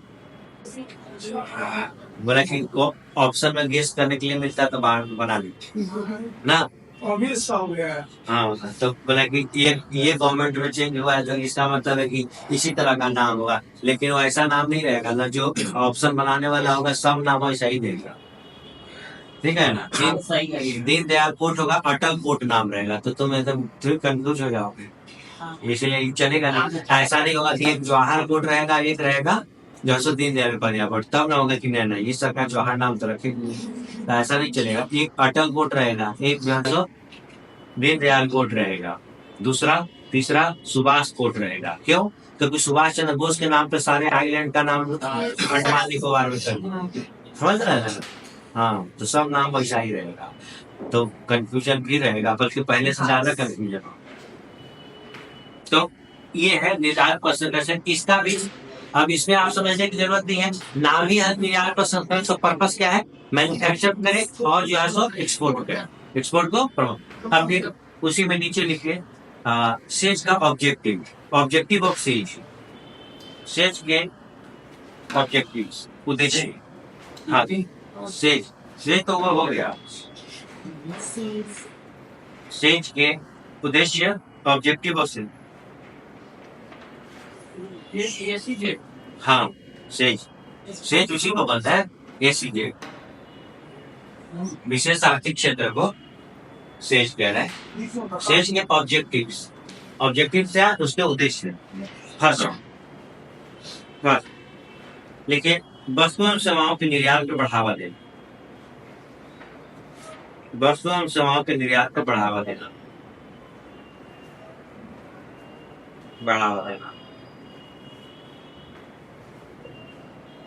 दूसरा आधारभूत संरचनाओं, हाँ मतलब क्या लिखे? पहला निर्यात को बढ़ावा देना, टू प्रमोट एक्सपोर्ट। हाँ, गुड, ठीक है। तीसरा इन आधारभूत संरचनाओं को विकसित करना उस क्षेत्र में, टू इम्प्रूव द इंफ्रास्ट्रक्चर, विकास करना, टू डेवलप द इंफ्रास्ट्रक्चर। आधारभूत संरचनाओं को विकसित करना जो है सो ये पर्पस है, ठीक है। तीसरा, ठीक है, निवेश को आकर्षित करना, दोनों निवेश, विदेशी और घरेलू दोनों, निवेश को आकर्षित करना, to attract investment, both domestic and foreign. निवेश को आकर्षित करना, ठीक है। अगला, रोजगार के अवसर सृजित करना, to create employment, to create employment,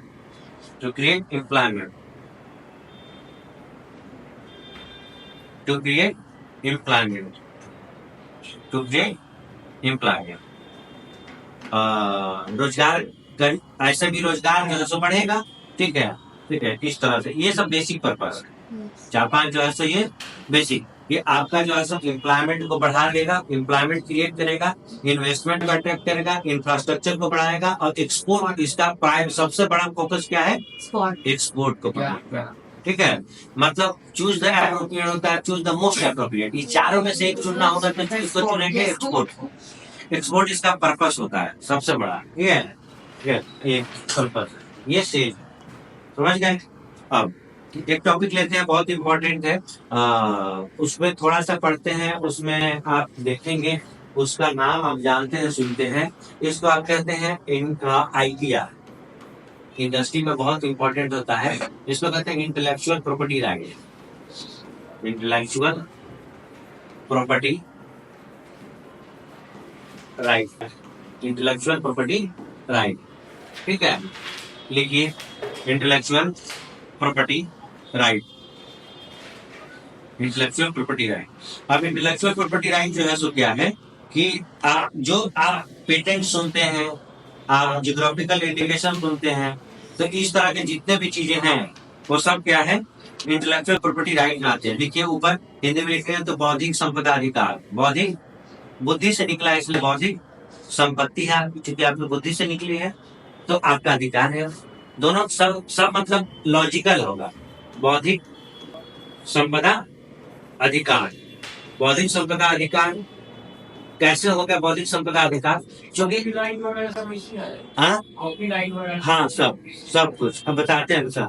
देखिए इंटेलेक्चुअल प्रॉपर्टी, इंटेलेक्चुअल मतलब बौद्धिक संपदा अधिकार, जो कि आपके बुद्धि से निकला है तो आपकी संपत्ति है, और चूंकि संपत्ति है तो उस पर आपका अधिकार। ऐसा इंटेलेक्चुअल प्रॉपर्टी राइट, आपके इंटेलेक्ट से निकला है तो आपकी प्रॉपर्टी हुआ, और प्रॉपर्टी हो जिसका होगा राइट उसी का होगा, ठीक है। तो इसको कई तरीके से जितना, अब इसका अलग अलग टाइप हो सकता है, जैसे आप कॉपीराइट है, पेटेंट है, जीआई है, लोग अब कंपनी का डिजाइन है, ये सब चीजें रजिस्टर्ड होगी, ये सब चीजें क्या होगी, रजिस्टर्ड होगी।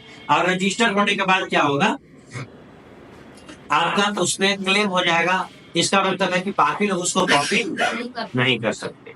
तो ये जो आप लोगो लगाया है, हाँ ये रजिस्टर्ड नहीं है, लेकिन नाम रजिस्टर्ड, नाम रजिस्टर्ड मतलब दूसरा नाम यूज नहीं करेगा ना। तो आप जो है सो मिनिस्ट्री ऑफ कॉर्पोरेट अफेयर पे फाइल होता है, जो कंपनी मामले में मंत्रालय, तो कॉर्पोरेट अफेयर के पास आप क्या कर सकते हैं, इसको ये लोगो जो है सो इंडस्ट्रियल डिजाइन के अंदर आता है, तो ये अलग से रजिस्टर्ड होता है, नाम अलग रजिस्टर्ड होता है और इमेज अलग रजिस्टर्ड होता है, तो इसको इंडस्ट्रियल डिजाइन कहते हैं। और दोनों रजिस्टर्ड होगा तो दोनों कोई कॉपी नहीं करेगा, फिर आप केस कर सकते हो उस पर, जो भी कॉपी करेगा। तो ये छपता है एनुअली, जो है सो कॉर्पोरेट अफेयर के पास जो है सो अपना फी देकर रजिस्ट्रेशन होता है, आप ऑनलाइन करा सकते हैं, सब सेंड करके, ठीक है। तो क्या होगा कि ये ऐसा क्यों किया जाता है, ऐसा किया जाता है क्योंकि जो क्रिएट किया है उसको राइट उसका मिलना चाहिए। अगर कॉपी करेगा तो कोई वायलेट हो जाएगा, तो इसका अलग अलग लोग अलग अलग जगहों के लिए अलग अलग नियम है। कॉपीराइट पे अलग नियम लागू होगा, पेटेंट पे अलग नियम लागू होगा, तो अलग अलग जो है सो बार आएगा। थोड़ा सा लिखिए, अब इसको लिखते तो केस होगा। आप अज्ञानी है तो पे कट करेगा प्राइस, आपकी अज्ञानता के लिए। अच्छा अब ये कोर्ट में दलील भी नहीं चलता है कि आप नहीं जानते, कोर्ट में ये नहीं चलेगा। एक तो स्टक डाउन होगा। क्या हुआ था कि एक बार ऐसा हुआ था कि मुखर्जी नगर में हमने लगा दिया था, हम लोगों ने पोस्टर जो दीवारों पे लगता है, दीवार पे लगा हुआ कोचिंग का पोस्टर देखते हैं, तो हम लोगों ने मुखर्जी नगर में पोस्टर लगाया था, कोचिंग का लगवाया था। तो वो म्युनिसिपल वाले क्या करते हैं, वहां पे दीवारों पे नहीं लगा रहे, वहां म्युनिसिपल से ऑर्डर लेना होगा, बिहार जैसा नहीं है, वहां पे ऑर्डर लेना होता है। हम लोगों को नया नया में पता नहीं है, ठीक है। लेकिन आप तब फिर वो क्या करेंगे, वो क्या करते हैं, वो बहुत आसानी से आपके दो पोस्टर को क्या करेंगे, उखाड़ देंगे, ठीक, मतलब तरीके से आप उस पर नोटिस चिपका के आपके जो है ऑफिस में उसको, क्योंकि आप जब पोस्टर चिपकाते हैं तो फोन नंबर अपना देंगे, अपना एड्रेस देंगे, तो उसी एड्रेस पे जो है सो बढ़िया से बनाकर जो है सो अच्छे से करके अब आपके ऑफिस में सेंड कर देंगे जवाब देने के लिए। और जवाब देना क्या है, और वो कोर्ट में ऑलरेडी भेज, एक कॉपी आपको भेजे हैं वैसे करके, और एक कॉपी जो है सो वो कोर्ट को भेज दिए, तो आपको कोर्ट में अपीयर होना पड़ेगा। तो कोर्ट में अपीयर होने के बाद जैसे अब हमारे साथ बीता हुआ था, बोले कि sir actually we are the new ones, so we are not aware about the municipal law of the area. तो बोला कि don't make me fool, understand? You are preparing for the civil services, you are teaching for the civil services, you are saying that you don't know the law of that. आप समझ रहे हैं, तो ये दलील बड़े लोगों के साथ, छोटे लोगों के साथ चल भी जाता है। आप कहेगा कि तुम IAS के लिए पढ़ाते हो, आप पता है कि तुम ये नहीं जानते, ये सब बदमाशी है, तो क्या फिर किया, तो इतना बार डांटेगा कि तुम मतलब कि हमको बेवकूफ बना। अभी नीचे बेहतर था 4500 रुपए का उस जमाने में, मतलब 13 की बात है, बहुत पहले, तो उस समय 5000 का पेनाल्टी हो लगा दिया, पेनाल्टी भरिए वहां से मुंह लटका के वापस जाए, तो ऐसा होता था। तो ये है, मतलब ऐसा है। तो जो कॉपीराइट का वायलेशन होगा तो भी आप क्या करेंगे, पेनाल्टी आप पे एक पार्टी जो है कोर्ट में केस करेगी, तो आपको जवाब देना है अब उस व्यक्ति को नहीं, कोर्ट में। आप कोर्ट अगर दोनों को मेरी, आप अपना शो करेंगे डॉक्यूमेंट, वो अपना कोर्ट को डॉक्यूमेंट शो करेगा, दोनों में देखा जाएगा कि क्या कौन गड़बड़ है। जिसके पक्ष पे फैसला आएगा तो उसको वो पेनाल्टी अपने हिसाब से लगा सकता है। पोस्टर्स कहाँ लगाए जाते हैं? लगाए जाते हैं, परमिशन से लगते हैं, और उसके लिए स्पेसिफिक एरिया है, होर्डिंग परचेज होता है, Yes. वो म्युनिसिपल ही लगा के रखी है, वो खाली रहता है, वहाँ पे लिखा होगा कि contact for the advertisement. Yes. आप म्युनिसिपल को फी देंगे, आप म्युनिसिपल को फी देंगे, आप अपना होर्डिंग लगा सकते हैं। जैसे तैसे नहीं, माना जाता है कि आप शहर की खूबसूरती में आपको बेकार कर रहे हैं, इसलिए पेनाल्टी लगता है आपका, क्योंकि शहर को सुंदर रखना है, अब आप डिस्टर्ब कर रहे हैं उसको 60 फुट के दो, Yes. इसलिए पेनाल्टी लगता है। तो अब ये पेनाल्टी 4,000 भी हो सकता है, 4 लाख में हो सकता है, 4 करोड़ हो सकता है, 400 करोड़ होगा। अब डिपेंड करता है कि दोनों में पार्टी कौन है और वायलेशन किस तरह का, Yes. वायलेशन किस तरह? किस तरह का है। तो वो 4,000 का भी हो सकता है और 4 करोड़ का भी हो सकता है, ये डिपेंड करता है। तो ये अलग अलग, अब वही हम, ये बौद्धिक संपदा का कई प्रकार है। तो एक प्रकार है पेटेंट, एक प्रकार हो गया आपका जो है कॉपीराइट, एक हो गया जीआई, जिसको कहते हैं जियोग्राफिकल, जीआई जो भौगोलिक संकेतक, ये हो गया एक टाइप हो गया। इंडस्ट्रियल डिजाइन एक टाइप हो गया। ऐसे कर करके बहुत सारे इंटेलेक्चुअल प्रॉपर्टी राइट्स हैं, इसका एक्सपर्ट चलेगा। तो अब एक एक करके पढ़ेंगे तो उसमें थोड़ा पढ़ते हैं। लिखिए इंटेलेक्चुअल प्रॉपर्टी राइट, बौद्धिक संपदा अधिकार, लिखिए। अब जो नया बनाएगा उसके लिए होता है, अब बीच में बहुत सारी चीजें डिस्कस करेंगे तो आप समझ जाएंगे, कॉन्सेप्ट आपको समझ में आएगा। ओवरऑल आईपीआर समझ जाएंगे कि काम कैसे करता है। लिखिए आईपीआर, शॉर्ट में लिख रहे हैं, आईपीआर बौद्धिक संपदा अधिकार हो गया। आईपीआर साहित्य एवं कला, औद्योगिक, कौमा, वैज्ञानिक इत्यादि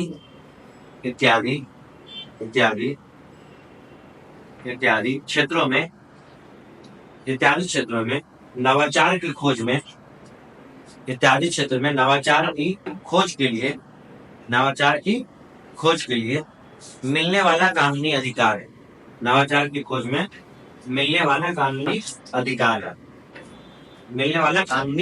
अधिकार है। लिखिए आईपीआर is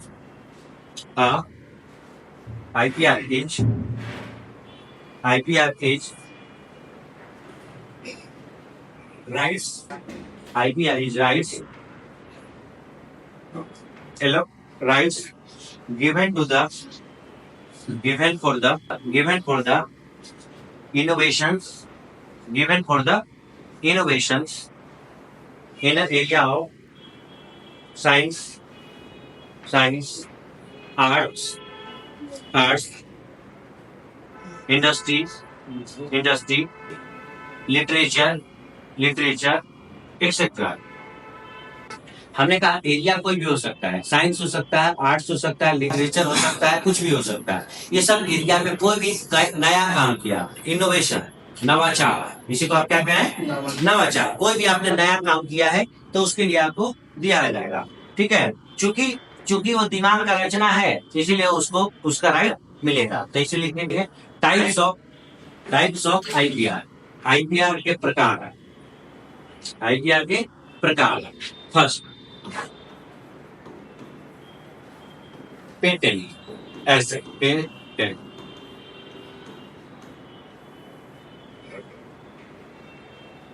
लिखें, समझ आएंगे। लिखे जब किसी व्यक्ति द्वारा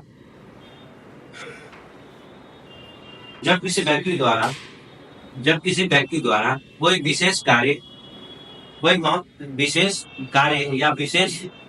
या महत्वपूर्ण आविष्कार किया जाता है, तब उसे उस महान कार्य के लिए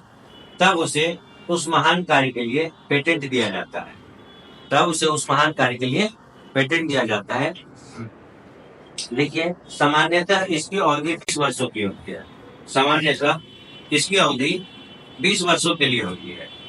सामान्यतः इसकी अवधि 20 वर्षों की होती है। देखिए patents are awarded patents are awarded for the